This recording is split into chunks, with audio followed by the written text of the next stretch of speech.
This is a brand new poem I wrote called The Corpse Bearer.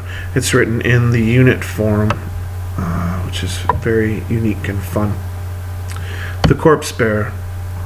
I am the corpse bearer, the baseball hit with the flat of the sword, the ivy that cracks the last standing brick fireplace among the ruins of your village, the black thorn rising from the ocean's crest, the blade that binds eyes by Hender, the black-palmed pawn when the play is reset, the escaper of the stripped field, the forger of the flesh of pearls, the thresher of chains unbound by gold, this discolored scarf of the maiden, this catcher of the body's fluid. I am the corpse bearer, the black-palmed palm to reset the play. I walk among the thorns, the lilies, among the tolling of all our bells, among the virtues of all crime and mirth, this maroon that swallows the sun.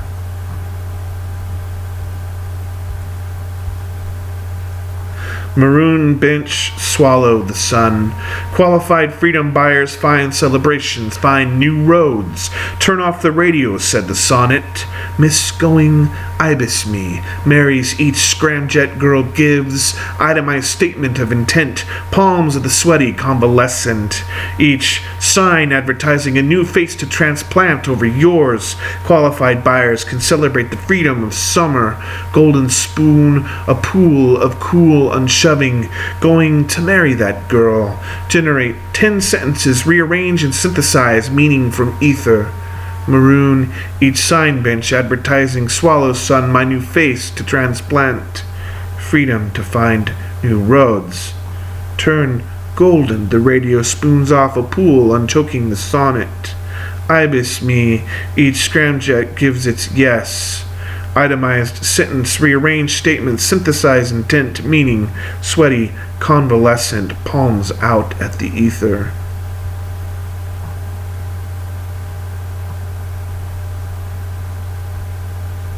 His palms leave sweat next to the 3 drinks on my writing table. 1. Ice water, no longer with any ice.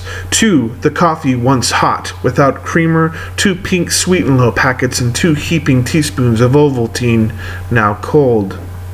Pick up the old wind-up desk clock, force the gears backward to the lean hours of January 2nd.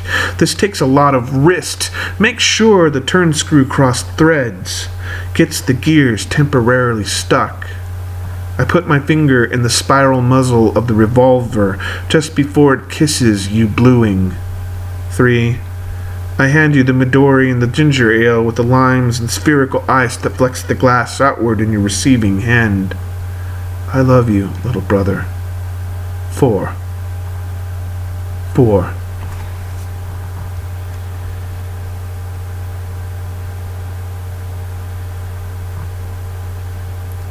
In the Orkin field we found a potato to feed 1 in 4 families. There was no shore that Blake could find kinder than the movement of a shoulder put against this foul wind, oh row, all row. Ignore the misaddressed statements of intent. The dead sunflower seeds its young among the barbed wire. You can only make so much of meaning. The language is enough for me. We sat around like unwatered plants, but our patriotism was galloping and suicidally beautiful. Loving him, I slipped this pamphlet between the leaves of Blake's manuscript. Bring us your tired. Bring out your dead. A man with a face branded in ashes. Orkin stood among us and bade us to drink, feed our families, become equals between these fine coils.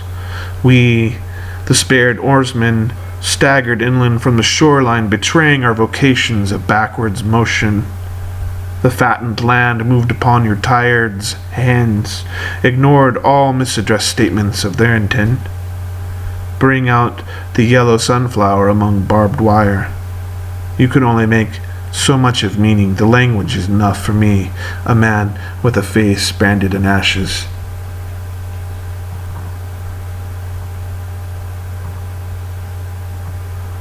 Who is the man with the ashen handprint on his face? The crisis management team was meant to assess how best to leverage the vulnerability of the bereaved. Schools by proxy became microeconomies, each neoliberal rebirthed on the campus a means to defer action against the epicenters of money and the needless growth of abandoned buildings.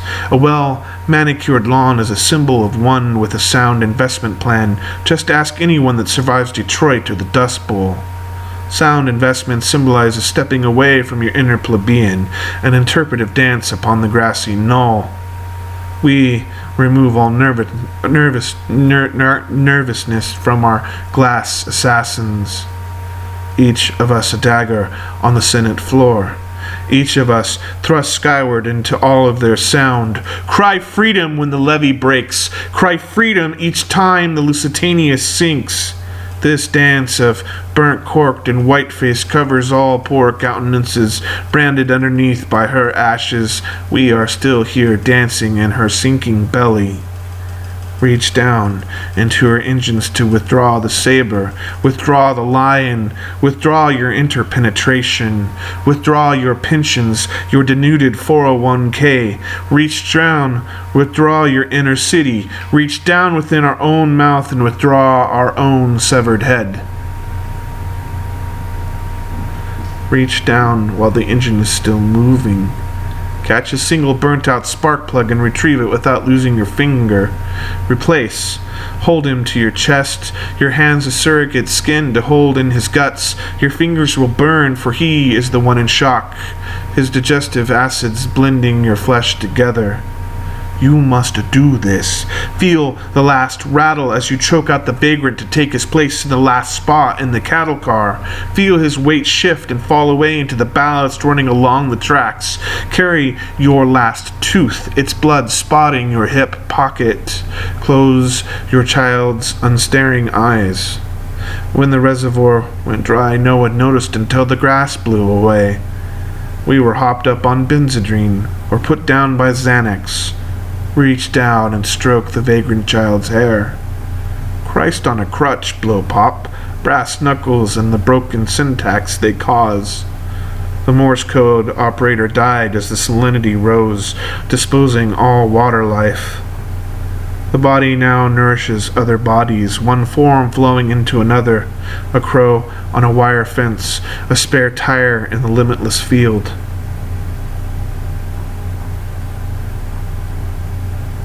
Who is left to run in anger across the stripped fields? Who to carry their banners? Who to brace against the charge of cavalry? Who to lift the jet fuel to the lips of ghost armor and the shells of troop-carrying helos? The field-stripped M16A1 rifle lay dead on the cot. Its National Guardsman swings foot-kicking from the billet's orange-peeled rafters.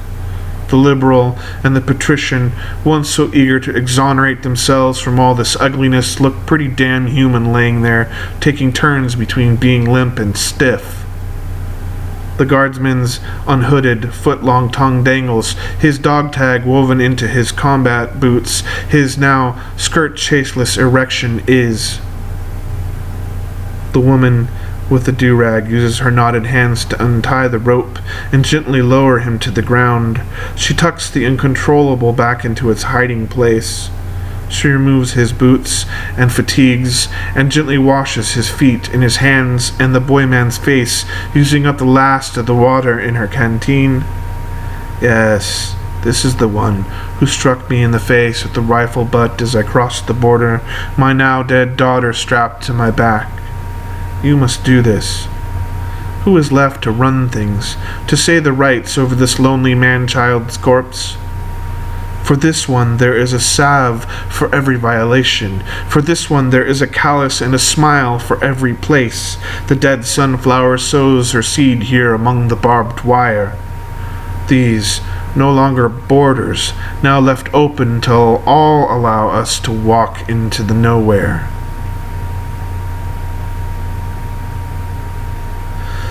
Allow us to walk among beauty. Allow us to walk with dignity. Allow us to walk among the thorns and the lilies with the sanctuary of a sound mind and body.